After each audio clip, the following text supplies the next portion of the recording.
The threat of the conflict between Armenia and Azerbaijan blowing up into a full-blown war still persists despite a Russia-brokered ceasefire. To cool tensions in the region, fighting over the disputed region of Nagorno-Karabakh continues to escalate as both Armenia and Azerbaijan have accused each other of breaking the Russia-brokered ceasefire. According to Azerbaijan, at least 9 civilians have been killed in an airstrike on the city of Ganja.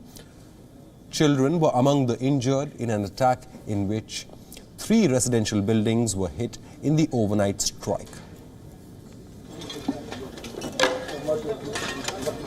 The strike was believed to have been carried out by Armenian forces. However, Armenia has denied that it was behind this strike.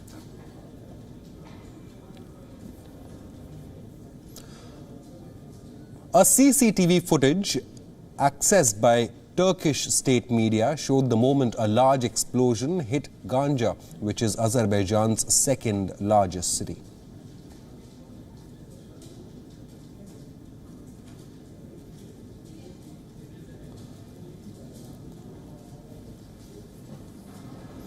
The residents of the city of Ganja remained distraught after rockets hit their homes. They said that they returned to the city after the ceasefire was announced.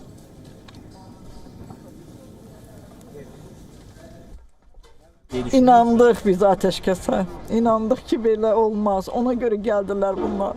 Eğer ateşkes olmasaydı hiç vaxt gelmirdiler. Çünkü korkurdu, hamı korkurdu. Kim istəyərdi? 2 evi var qardaşım, biri yoxdur.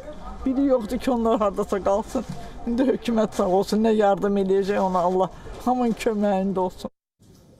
Top Azeri officials, including the presidential advisor Hikmet Hijayev, visited the blast site, which was hit less than 24 hours after the 2 former Soviet countries agreed to halt the fighting. Meanwhile, Hikmet Hijayev said that the Ganja strike showed the true face of Armenia.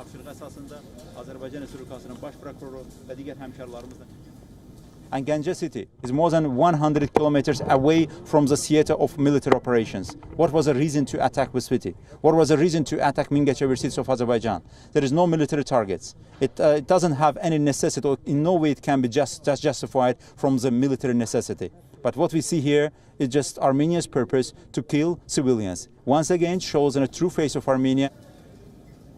Meanwhile, debris of an unmanned flying vehicle was seen in Nagorno-Karabakh, which is internationally recognized as part of Azerbaijan but is ruled by ethnic Armenians. It is unclear which side was operating this piece of equipment.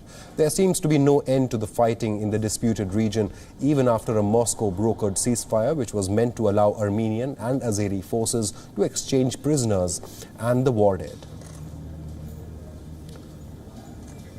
Earlier, we spoke to Dr. Benjamin Poghosyan, chairman of Yerevan-based Center for Political and Economic Strategic Studies, for more details on this.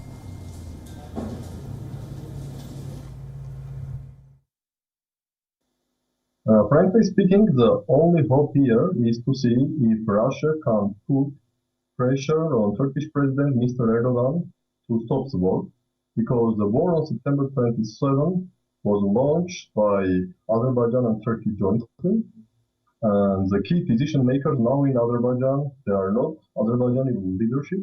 The key decisions, both political and military, now in Azerbaijan, they are being made by Turkish leadership. So if you want to stop the war, we have to put additional pressure on Mr.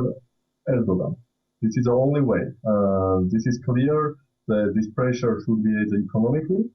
I mean, some sanctions on Turkey to stop these genocidal actions, or maybe Russia should put some direct military pressure on President Turkey, because Azerbaijani leadership now is not able to adopt or approve any significant decision. All strategic decisions regarding this war are being made by Turkish leadership, including President Erdogan.